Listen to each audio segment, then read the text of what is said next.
Corintios capítulo 3. Nada más que se equivocó. Es que dijiste sábado en vez de viernes. Oh, perdón, es viernes. Gracias por la corrección. Es viernes 8 de abril.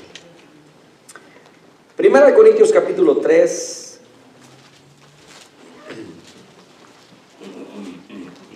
Quiero que vayamos al verso 16.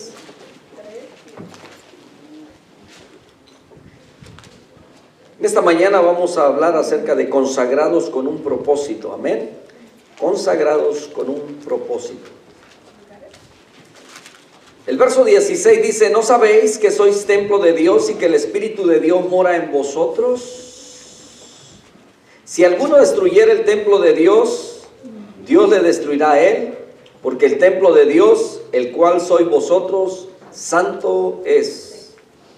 Nadie se engaña a sí mismo. Si alguno entre vosotros se cree sabio en este siglo, hágase ignorante para que llegue a ser sabio. Porque la sabiduría de este mundo es insensatez para con Dios. Pues escrito está: Él prende a los sabios en la astucia de ellos. Y otra vez, el Señor conoce los pensamientos de los sabios, que son vanos. Así que ninguno se gloríe en los hombres, porque todo es vuestro. Sea Pablo, sea Apolo, sea Cefas, sea el mundo, sea la vida, sea la muerte, sea lo presente, sea lo porvenir, todo es vuestro. Y vosotros de Cristo y Cristo de Dios. Otra vez el 16: ¿no sabéis que sois templo de Dios y que el Espíritu de Dios mora en vosotros? Oremos. Padre, te damos gracias en esta mañana y por tu palabra, Señor, te agradecemos porque siempre nos enseña, nos dirige, nos corrige, nos redarguye, y en esta mañana suplicamos para que tú seas nuestro maestro. En el nombre de Jesús te lo suplicamos. Amén y amén. Tomen asiento, mis amados hermanos. ¿No sabéis que sois templo de Dios y que el Espíritu de Dios mora en vosotros? La Biblia dice que nosotros somos el templo de Dios. Amén. Y que su Espíritu vive en nosotros, por lo cual debemos de ser consagrados para que su vida, para que viva en nuestras vidas. Y no podemos, escucha bien, no podemos ser usados y ni ser llenos de la presencia de Dios a menos que vivamos consagrados a Él. Y a lo mejor usted se preguntará: ¿qué es ser consagrados? Bueno, ¿qué significa ser consagrado? La Real Academia, ¿verdad?, española dice que es ofrecerse a Dios en compromiso o en homenaje de respeto y amor. Esto también significa, ¿verdad?, hacer sagrado o a imagen de Dios a alguien o algo. Eso es consagrar algo a Dios. Es como cuando tenemos aquí instrumentos, ¿verdad? Los instrumentos que usamos han sido consagrados solamente para tocar las alabanzas a nuestro Dios. Nuestra vida, así mismo, como instrumentos en la mano de Dios, debe ser consagrados para Dios. Entonces, la santidad, ¿sabe dónde comienza? En nuestro corazón. Ahí es donde comienza la santidad. Y la santidad, nuestro corazón siendo el núcleo, es el centro de nuestro ser. Es el centro donde están las emociones, donde están los pensamientos, donde están los deseos de nuestro corazón. Entonces, esa es la santidad que debe de comenzar desde adentro. Entonces, todo debe empezar desde adentro. Dice la Escritura que cuando aquellos hombres, ¿verdad?, veían que los discípulos del Señor no se lavaban las manos antes de comer, ¿verdad?, y le replicaban al maestro, al Señor, le decían: ¿cómo tus discípulos no se lavan las manos antes de comer? Y había una enseñanza en eso. El Señor le dice: no es lo que entra lo que contamina al hombre. Ahora escuche bien, porque, ¿verdad?, se debe de interpretar en la forma espiritual, aunque si usted come de una forma antihigiénica también puede causarse, ¿verdad?, cierto malestar. Entonces hay que ser higiénicos, y no es que no debamos lavarnos las manos, ¿verdad?, sino que esto lo habían implementado como un tipo ritual, ¿verdad?, antes de comer, y le daban un valor más fuerte a eso ¿verdad? A lo que había en el corazón. Por eso el Señor Jesucristo, conociendo el corazón de ellos, las intenciones de ellos, ¿verdad?, les dice, no es lo que contamina al hombre en el sentido espiritual, ¿verdad? No le dice de esa manera tampoco, ¿verdad? Pero no es lo que entra en nuestra boca lo que contamina al hombre en su ser espiritual, sino lo que sale, porque lo que sale, dice que sale del corazón. Y el corazón no es esa bombita, ¿verdad? Eso que está aquí, dicen los doctores, que está en esta parte y es la que hace que la sangre fluya por todo nuestro cuerpo, sino que se está refiriendo al centro de donde se encuentran todos los pensamientos, la voluntad, las emociones, y de ahí salen los sentimientos, ¿verdad? A eso se refiere. Lo que pasa es que muchas veces asociamos esto, ¿verdad? Bueno, la Escritura nos dice que el corazón, porque el corazón es lo que hace, ¿verdad?, que fluya la sangre. Y entonces cuando usted recibe una buena noticia o una mala noticia, etcétera, ¿verdad?, o cae en un estado emocional, usted siente que le palpita el corazón, ¿no es cierto? De una forma, ¿verdad? O cuando se siente triste, ¿dónde siente el dolor?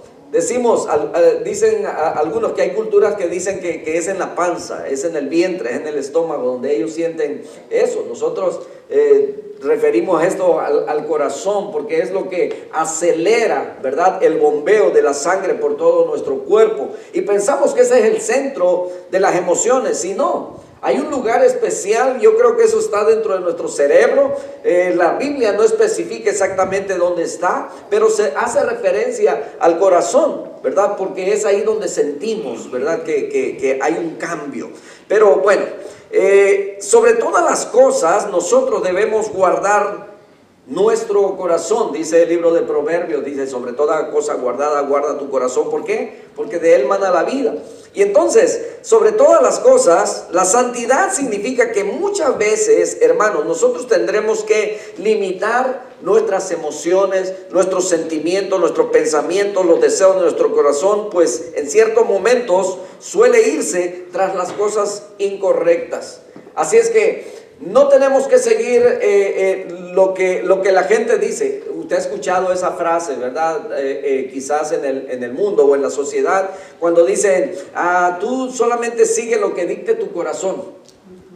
¿Y qué dice la Escritura en Jeremías capítulo 7, verso 9? Dice que, 17, 9, dice que engañoso es el corazón más que todas las cosas. Entonces, así como un niño, nuestro corazón no tiene el querer hacer lo correcto, ni tiene la sabiduría, ¿verdad?, de forma natural, sino que tenemos que obtenerla con las experiencias, conociendo, descubriendo, tomando decisiones de cada día, así como con invertir tiempos, conociendo a Dios y obedeciendo su palabra. Gracias a Dios hoy por la tecnología que tenemos, ¿verdad?, que podemos usarla para bien. Yo no sé cuántos de ustedes en su teléfono tienen la Biblia. Y algunos por eso ya a la iglesia ya no vienen con la Biblia, ¿verdad? La Biblia, sino que ya vamos a abrir la Biblia y lo que abren es el teléfono, ¿verdad? Y pues es la tecnología, vamos a decir que, ¿verdad?, todo más sofisticado. Y hay lugares donde usan tabletas, etcétera, ¿verdad? Pero si usted, ¿verdad?, tiene esa posibilidad, y es que nos las han puesto bien fácil. Así como baja todo tipo de aplicaciones en su teléfono y puede tener, ¿verdad? No voy a mencionar todo lo que usted conoce muy bien, ¿verdad?, acerca de lo que estoy diciendo. Y dentro de ello hay aplicaciones también, ¿verdad?, de Biblia, de versiones diferentes, etcétera. La Biblia en audio. Si usted no tiene el tiempo para leer, pero mientras está trabajando, mientras va viajando, mientras está haciendo algo, está escuchando la palabra. Y entonces yo me propuse, porque muchas veces estamos limitados por el tiempo, porque hacemos aquí, hacemos allá, hacemos y muchas cosas y estamos ocupados.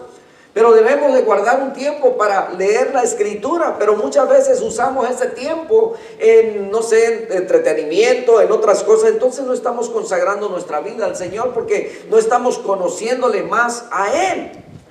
Hablaba anoche con algunos hermanos y le decía que de acuerdo a la cultura, ¿verdad? Allá en Israel, cuando los niños nacían, desde muy temprana edad, desde que nacían, desde que tenían ya, podían ir aprendiendo, ¿verdad? Los padres les enseñaban porque era el mandamiento. Le hablarían de Dios todos los días, desde que se levantaran, cuando subieran a la mesa, cuando fueran en el camino, cuando se acostaran, cuando se levantaran, etcétera. En todo tiempo tenían que hablarle acerca de Dios a esos niños. Por eso ellos crecieron, ¿verdad? O crecían y tenían un gran temor reverente delante de Dios, de tal manera que cuando transcribían, cuando reproducían, ¿verdad? Las copias de las escrituras uno por uno, ellos tenían un temor tan grande y tan reverente delante de Dios, que no le llamaban por su nombre, sino que pusieron, ¿verdad? Y ahora conocemos que le pusieron Adonai, Shalom, Rafa, etcétera, y diferentes títulos a Dios, porque el nombre de Dios era tan sagrado, y tenían tan gran reverencia, que no se atrevían a usarlo, ¿verdad? De hecho, algunos salmos solamente está abreviado el nombre de Jehová. Entonces vemos el gran temor reverente. Entonces la gente se consagraba porque desde niños eran bien enseñados, de tal manera que cuando iban, el ir a la escuela o el tener un maestro, lo único que les enseñaban era la ley. Los 5 primeros libros que están escritos, ¿verdad? Génesis, Éxodo, Levítico, Números y Deuteronomio. De tal manera que cuando cumplían 12 años, habían quienes podían habérselo aprendido de memoria. Es increíble, pero es posible porque algunos lo llegaron a hacer, ¿verdad? Conocí también de un hombre que escribió una Biblia de estudio en inglés, Drake, y dicen, ¿verdad?, que este hombre se aprendió la Biblia de memoria. ¿Se puede? ¡Wow! Es mucho, ¿verdad? Batallamos para aprendernos un verso. Bueno, entonces todo esto, mis hermanos, el conocimiento a través de la experiencia es lo que vamos aprendiendo acerca de Dios, y que nuestra mente debe ir siendo transformada. Romanos capítulo 12, verso 2 dice que no nos conformemos a este mundo o a este siglo o a la manera de vida, sino que podamos, ¿verdad?, ser transformados por medio de la renovación de vuestro entendimiento. Pero ¿cómo se renueva nuestro entendimiento? Nuestro entendimiento se renueva conforme al conocimiento que vamos adquiriendo de la palabra de Dios para nuestra vida. Y es por ello que la palabra es la que nos limpia y es la que nos va haciendo caminar diferente. Mire, hemos conocido personas, ¿verdad?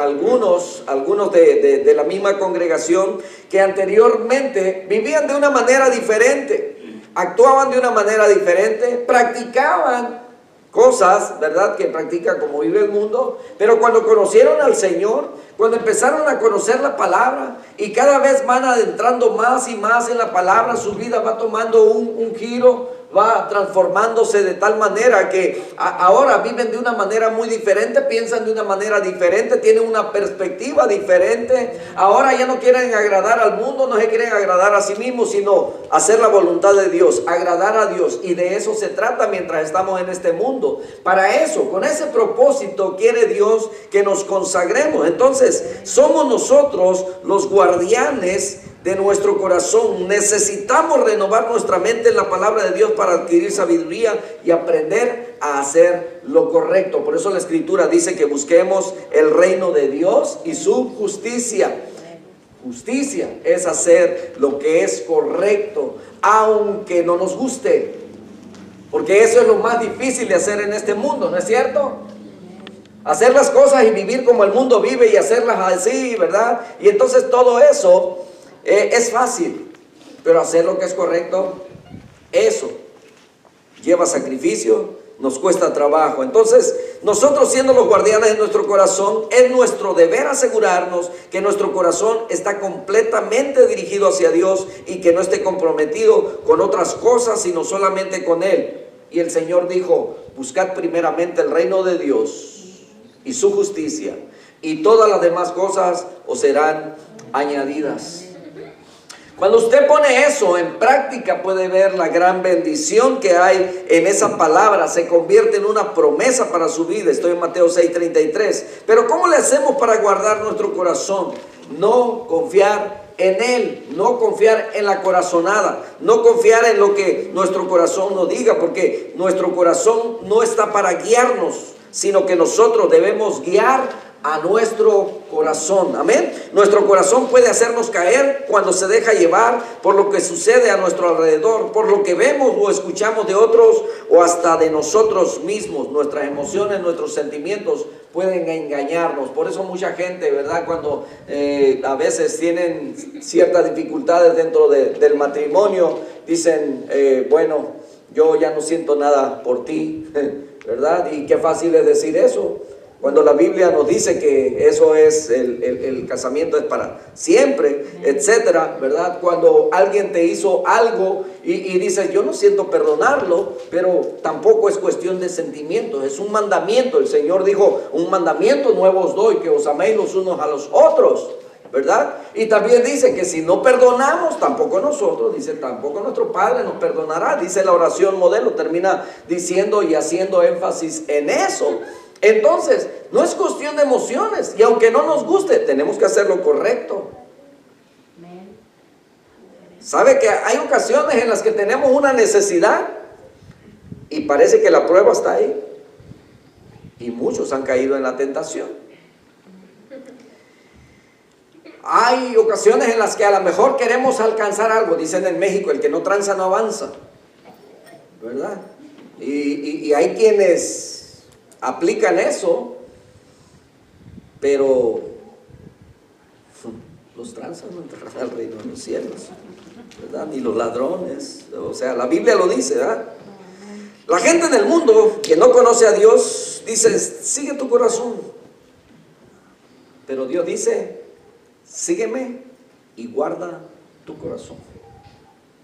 Entonces no podemos seguir nuestro corazón porque es engañoso, nos puede engañar, nos puede llevar por otro lado. Entonces, para guardar nuestro corazón necesitamos guardar los mandamientos de Dios dentro de nosotros, porque la Escritura dice en el Salmo 119:11, dice, en mi corazón he guardado tus dichos. ¿Para qué? Para no pecar contra ti. Y entonces, cuando la palabra de Dios está no solamente almacenada en nosotros, sino que hemos aprendido y la aplicamos en nuestra vida, por supuesto, ¿verdad?, que no pecaremos contra el Señor. Esa misma palabra es la que y el Espíritu Santo nos recordará, nos revelará esa palabra. Y es por esa razón que cuando usted está a punto de dar un paso que no es correcto, a tomar una decisión que no es correcta, cuando usted está pensando mucho acerca de esa decisión, ¿estará Dios de acuerdo? ¿No estará de acuerdo? Etcétera. Y entonces, dijo alguien por ahí, cuando vas a hacer algo y lo piensas 2 veces, mejor desiste, no lo hagas, porque no vas a tener paz. Y una vez, dice Santiago, ¿verdad?, cómo se da el proceso hasta llegar porque el pecado te lleva a la muerte, ¿verdad? Te vas a sentir mal, te vas a sentir terrible, porque una vez que cometes o que caes o que eres débil, etcétera, no soportas la prueba o lo que sea, ¿verdad? Eres tentado y no pasas la prueba, caes en el error, pecas contra Dios, contra tu hermano, etcétera. ¿Cómo te sientes? Te sientes mal, te sientes terrible. Sientes que Dios no te oye, hasta para dar gracias por los alimentos. Dice, Señor, pues de qué forma, yo sé que, ¿verdad? ¿Por qué? Porque reconoces tu pecado. Pero ¿qué es lo que tienes que hacer?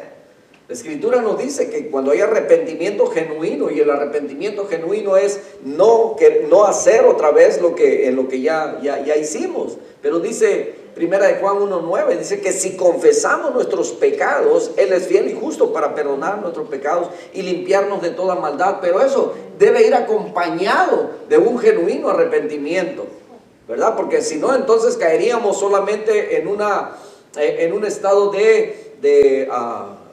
¿cuál es lo otro parecido al arrepentimiento? Hay un sentimiento que... remordimiento, gracias por esa... remordimiento, que pareciera que es lo mismo, pero no es lo mismo. Remordimiento tiene el que fue y se puso borracho y se gastó todo el dinero de la semana, ¿verdad? Y dice, me arrepiento. Digo, no, lo que tiene es remordimiento, porque a la siguiente semana lo va a volver a hacer, ¿verdad? Y a la siguiente otra vez, y van a pasar años y va a estar en eso y en eso y en eso, y es solamente un remordimiento, se acabó. Arrepentimiento es cuando dices, ya no, ¿verdad? Hasta aquí paramos, ¿verdad? No más botella, no más dejar a mi familia sin comer, etcétera, ¿verdad? Eso es arrepentimiento, es de valientes. Reconocer nuestras debilidades, eso es. No hacerle caso a nuestro corazón, sino guardarnos para Dios. Entonces, nuestro corazón, dice la Escritura también que puede ser una fuente de vida.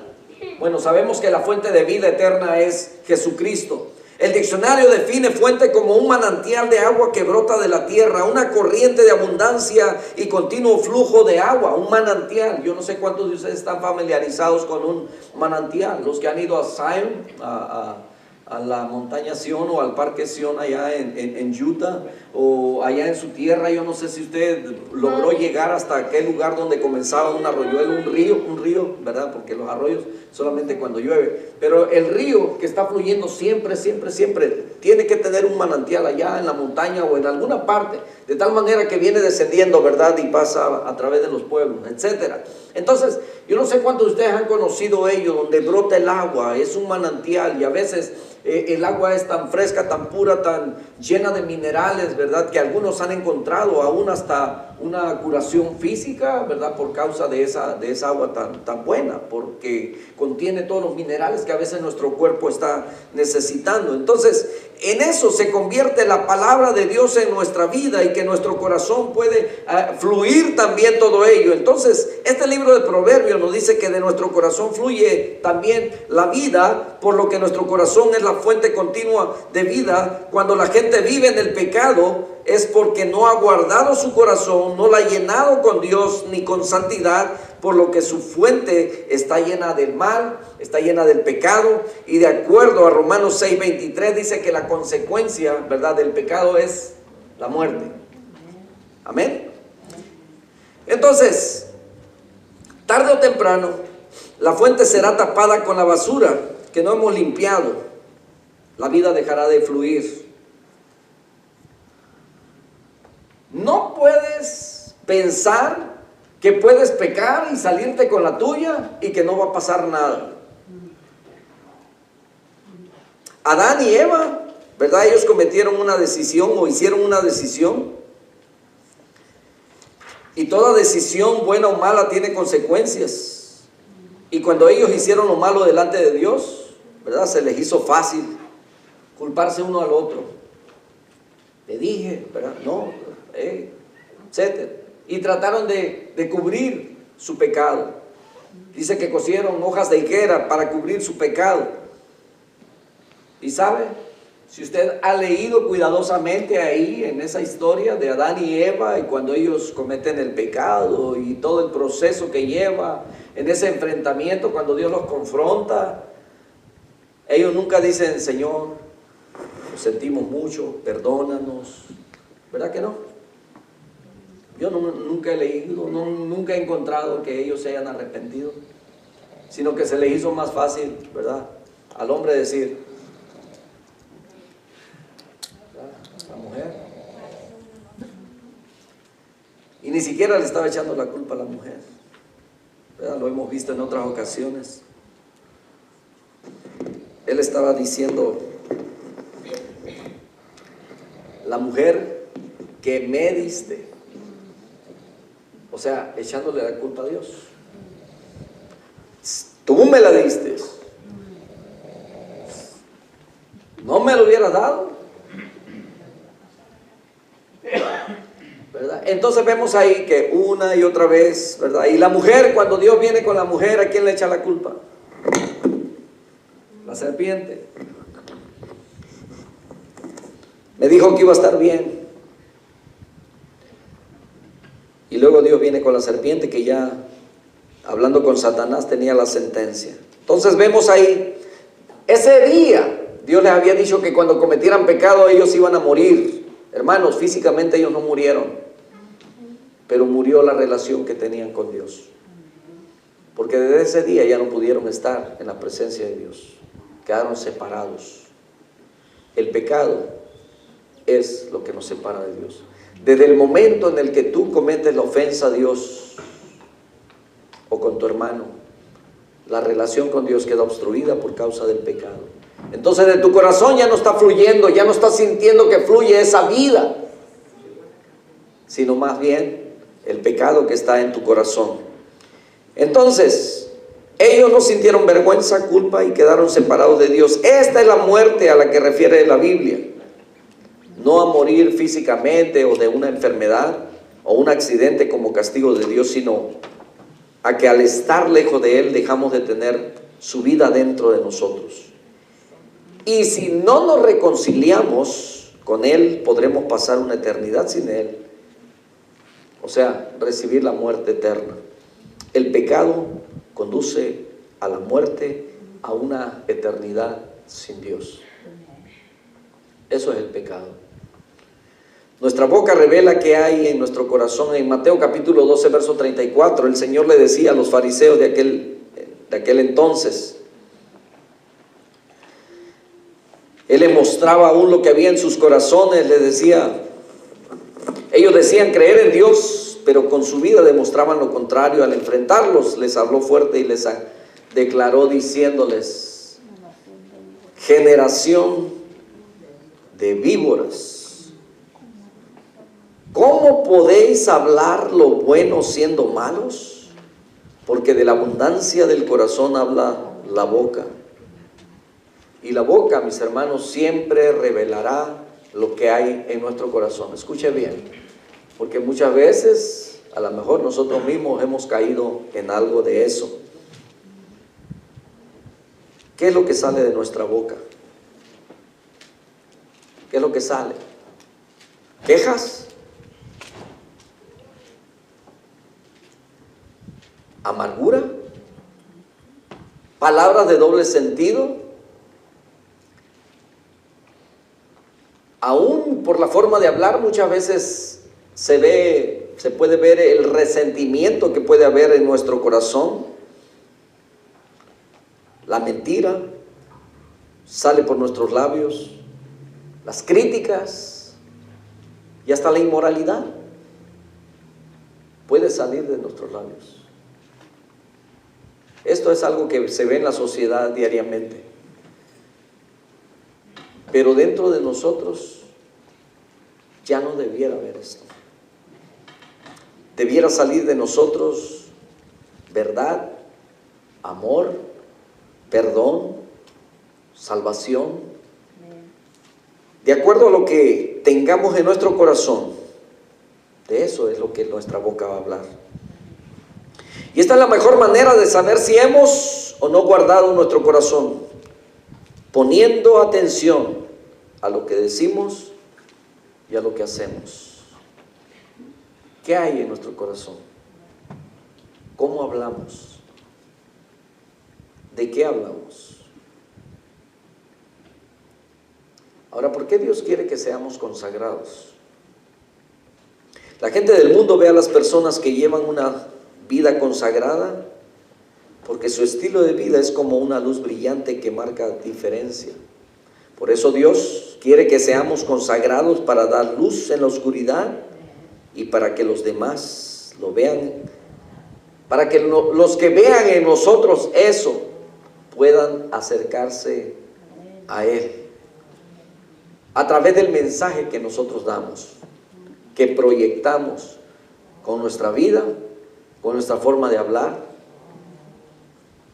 Entonces Dios quiere que vivamos consagrados a Él para poner una bendición en nosotros. Proverbios 8:13 dice que el temor de Jehová es aborrecer el mal. Hermanos, si aprendemos a respetar a Dios y su palabra y darle el lugar que merece, o sea, teniendo temor de Él, por supuesto que estaremos felices, estaremos llenos de felicidad, de salud, de vida eterna, de protección y muchas cosas más. Dios quiere que vivamos consagrados a Él para bendecir a los demás a través de nosotros. Si no llevamos una vida consagrada, no podemos ser capaces de ayudar a las otras personas a conocer a Dios, e incluso hasta podemos llevar a las personas a tropezar o a caer en pecados.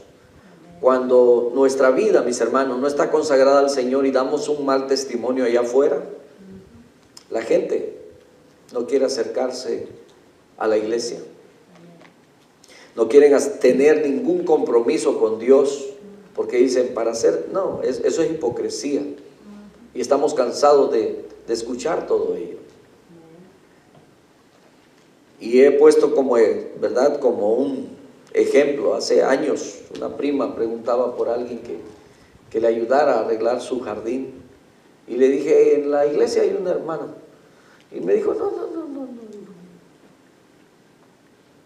Había tenido mala experiencia con alguien. Y tristemente la gente es así. Generaliza, ¿verdad? Y yo creo que ha pasado. Y a veces hasta con nuestra cultura, ¿verdad? Ya con el hecho de que dicen, no, pues es que es de México, allá, ¿verdad? Como que todos los mexicanos somos así, ¿verdad? Es como cuando sacaron una lista por ahí de todo lo malo que venía de México, puros de cartel, puros matones, puros de todo, ¿verdad? Puras cosas malas. Habemos gente también honesta, trabajadora, responsable, ¿verdad?, que podemos aprender a caminar. Pero bueno, a veces generalizamos, y dentro de la iglesia de Dios también, el mundo usa eso como excusa.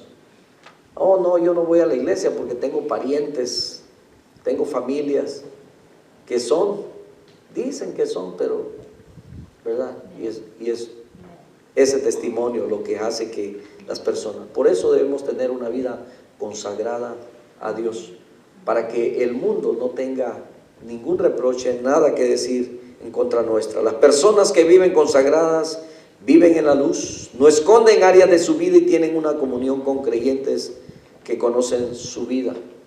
Hermanos, yo creo que todos pasamos por pruebas, por situaciones, por circunstancias difíciles. Y muchas veces tenemos esa dificultad. Y puede ser que aún hasta con nuestra propia pareja, nuestro cónyuge, muchas veces hay temas que no queremos tratar. Se nos hace difícil. Puede ser por vergüenza, puede ser por, no sé. Pero los que estamos en Cristo debiéramos ser transparentes y hablar con la verdad, ¿verdad? Que nos conozcan tal como somos, para mantener esa buena relación. Entonces, Proverbios 13:20, termino con ello, dice que el que anda con sabios, sabio será.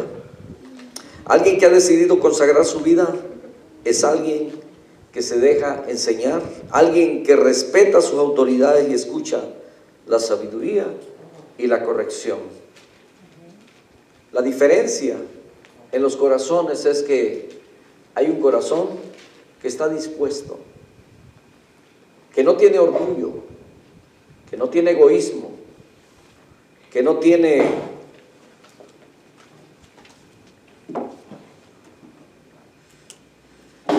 esa maldad o ese mal deseo en él, y que tiene disposición, que está dispuesto a aprender y aprender del verdadero maestro. El Señor Jesucristo dijo: aprended de mí, que soy manso y humilde de corazón.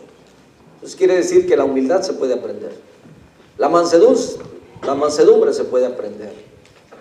Entonces nosotros debemos de estar dispuestos. Entonces el que anda entre sabios o con sabios, sabio será. Seamos sabios, estemos dispuestos a aprender, y aprendemos, mis hermanos, de todos.